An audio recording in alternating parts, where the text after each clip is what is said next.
Hey guys, Desolator Magic here, and we have got only 11 spoilers today, but boy are they something. So let's start with Reckless Crew. This is a 4-cost sorcery. It says create X 2/1 Red Dwarf Berserker creature tokens, where X is the number of vehicles you control, plus the number of equipment you control. Then for each of those tokens, you may attach an equipment, so theoretically one, but some of these translations are a little off. Equipment to it, or just any equipment you control, you can attach it to each one once. It should say something like that. So, for 4, okay, cool. This is kind of like an anti-parking lot card where, parking lot is where, oh, you killed all my crew, I got a bunch of vehicles sitting there in the battlefield doing nothing and nobody to drive them. Which I noticed was a bit of a downfall with vehicle-heavy decks. So this one, they're like, well, okay, vehicles are crap. We're going to let you also run, other artifacts, because if you can build a vehicle, you could probably build a sword. So equipment counts too, and then equipment boosts it so that you can crew better. So, it all works. My thinking is that they thought this was an emergency card where it's like, man, I gotta get a crew back out there. But you could have a perfectly functioning vehicle and equipment deck and then cast this on top of it. I'm gonna just take a wild guess they didn't play test for that, because that sounds like something they would overlook. So this might turn out to be a little bit too good, but we'll have to see. I mean, right now, white-red warrior equipment is a thing. We got Haktos, we got Winota. We'll see. So next up, we have quite possibly the biggest mistake I've seen in the set so far. It's Rally the Ranks. It's just a Lord card for 2 that you choose the type on. At least Wizards Play Design pulled their head out of their own ass long enough to realize that this time, just this time, at least let's not make it colorless. We've had various, altars, banners, I lost count of what's even still legal as far as just universal, throw it in any tribal, boost anything. In fact, I think one of them is still color-based. It's not even tribal-based, it's color-based. So yeah, this one, in case you're not catching on, is, it's a 2-drop, which is ridiculous. Enchantment, as it enters the battlefield, you choose a creature type. Creatures of the chosen type get +1/+1. That's a universal Lord's card, named after Lord of Atlantis. I call it a field booster, but apparently I'm the only one who does that, so I guess we'll call it a Lord's card. So in standard in the average game right now, if you're just running any tribal, which I don't think tribal really is a thing right now unless you want to count rogues, but I mean, it's not really tribal, they just all happen to be rogues. You can reliably, I think, boost every single one of your creatures by 3 in a given game. There's just so much +1/+1 and +2/+2. It's ridiculous. And if they're colorless, you could probably get them to +5/+5. I'm surprised more people don't run that deck. It's too much. I mean, the given tribal in standard, because remember, standard is not modern, should probably be able to achieve one game average +1/+1 just field boost. Just a generic 1/1 boost to everything in play that matches your tribal tribe. So they took that, ripped it up, and then printed, you know what? It's actually color-based, not creature type-based. And that's the trash that we're sitting on right now. And there's such broken other things that you probably haven't even seen the card in a while. That's how bad things have gotten. So yeah, this being wide open is ridiculous, but I mean, you have to be able to generate white. So there's that. At least that'll slow it down a little bit. But yeah, a Lord's card for 2, period, should not be a thing. It should cost 3 or 4, because it makes all of your creatures, if they're 1/1s, double. This is the difference right here, this card, in swinging for a win and not. And then the other thing is, every single card that ever boosts stuff based on tribal should be legendary. This is not. So you can throw down 2 of this, you can clone it, it just, whatever, it goes on and on and on. This is ridiculous. They're trying too hard to make tribal work because, there's 10 realms and they all have their own tribal. We're going to have goblins, we're going to have dwarves because Norway. It's just, they're going lore over function. That's not smart. That never works. And plus, pushed cards like this, you think people aren't going to buy this for the commander decks? Of course they are. You'd have to be out of your damn mind to think people wouldn't play this. So yeah, just another cash grab, just another game-breaking, broken, overpowered 2-drop cash grab without legendary. As usual. Next up, we got Buscar la Gloria. I didn't check if any of these are in English, to be honest. Whatever, you guys probably care. I don't. It's in the language I speak. So this is Search for Glory. It is a Conjuro Navado, or snow sorcery. Technically snow conjuration. And it says, search your library for a snow card, a legendary card, or a saga card, reveal it, and then put it into your hand after shuffling your library. Gain 1 life for every snow mana used to cast this spell? I don't think that's how that was phrased, but okay, I don't play with Spanish cards that often. So, I mean, a white tutor, what is this? What the hell? It's not like they never do that, but this is just a white tutor. Like, they've really had trouble keeping the vehicle in the lane lately when it comes to the color pie, and the game has suffered for it. The number one most reliable, highest volume card drawing color right now in the game is green. That's how you know things have gone completely batshit crazy. So anyway, this will search your entire library for any snow card of any kind, a land, just whatever, snow card, doesn't matter. And then a legendary card, okay, so, you know, the best, most powerful, or any saga. Then you reveal it to prove that what you selected was a valid selection, then put it in your hand and shuffle your library. Then also you gain 1 life for every snow mana spent to cast this. So the problem is, once again, this is an amazing card if you're not running snow, and it's a slightly better card if you are running snow. So really just everyone's going to play it, because I guess they kind of abandoned snow, where they're just like, if you can get something snowy to happen, cool, but we're not going to make it a thing, you know? It's like a bunch of cards that have a snow bonus. So I guess they're expecting just everybody who doesn't give a crap to run snow basic lands.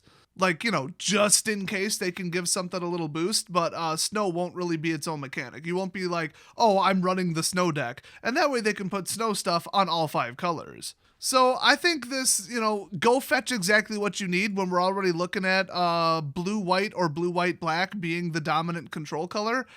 I mean, giving them a 3-cost tutor is ridiculous, especially with it being that stupidly wide open. Now, there's a lot of cards that you might want that you can't go get, like just a basic Exiler. But, I mean, any legendary, any saga, or any snow card, I mean, come on, you're going to hit something. So next up, we've got another Chinese card, because the Chinese are so popular this year. We got Spirit Blade. It's a 2-cost enchantment aura, enchant creature. Enchanted creature gets +2/+2. And if you pay 2, exile Spirit Blade from your graveyard, return target aura or equipment card from your graveyard to hand. But not this one, it has to be another one. I would say that this might actually be decent in Constellation. I can't see why it wouldn't be.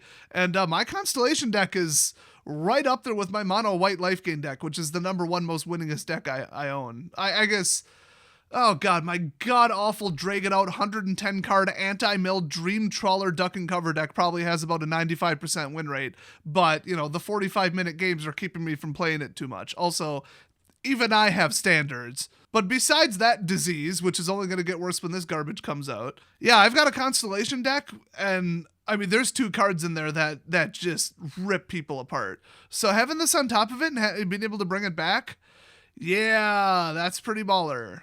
The only thing stopping people from doing aura-heavy Constellation right now is the volume of creature removal, so this just hits Control-Z to undo that real quick. Problem is you have to have this out, have something else have died first, then get something killed that's wearing this, and then put it back to hand, and then have enough mana to cast it. So it's not that good, but it's nice.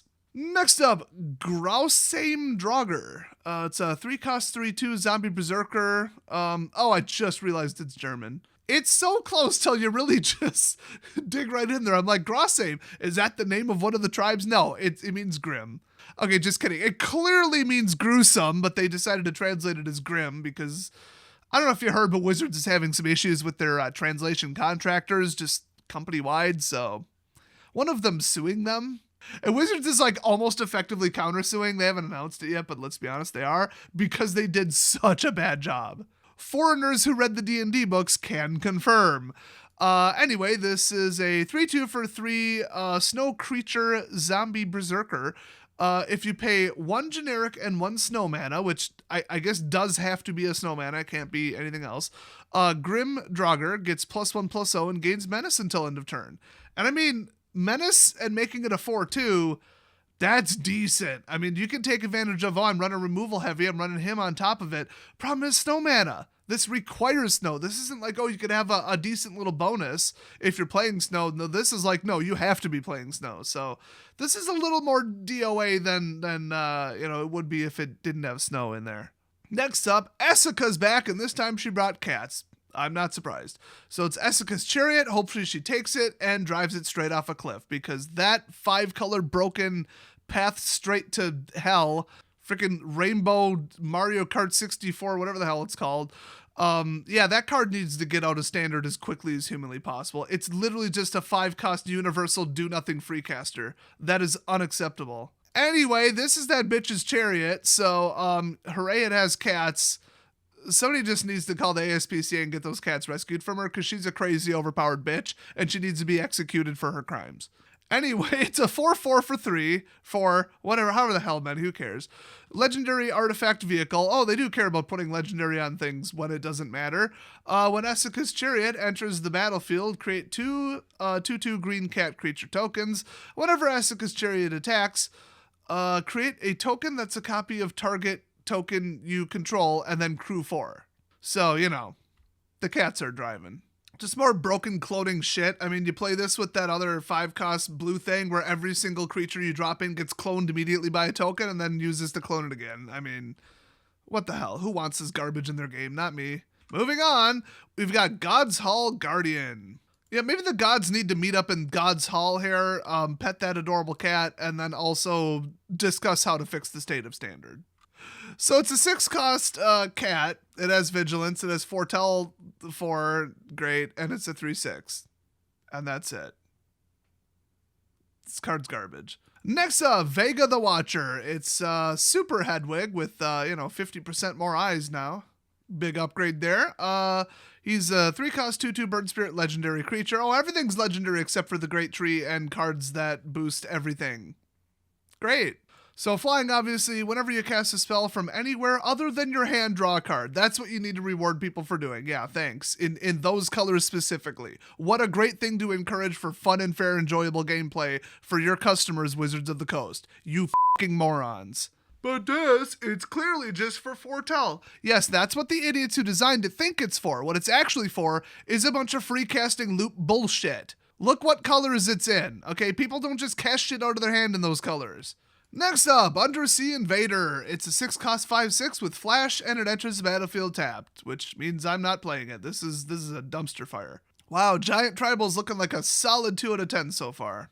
Next up, Quakebringer. It's a Mythic Giant, 5-cost 5/4. Your opponents can't gain life. Well, f*** you too. Thanks for shutting down my entire deck and my entire strategy. I guarantee I'm going to kill you before I let you get this out, and if I don't, I'm going to exile it. So you can take this card and shove it square up your ass. Also, at the beginning of your upkeep, it deals 2 damage to each opponent because why not? Unblockable damage that you can do nothing about is just the greatest thing ever. Very enjoyable gameplay when that happens.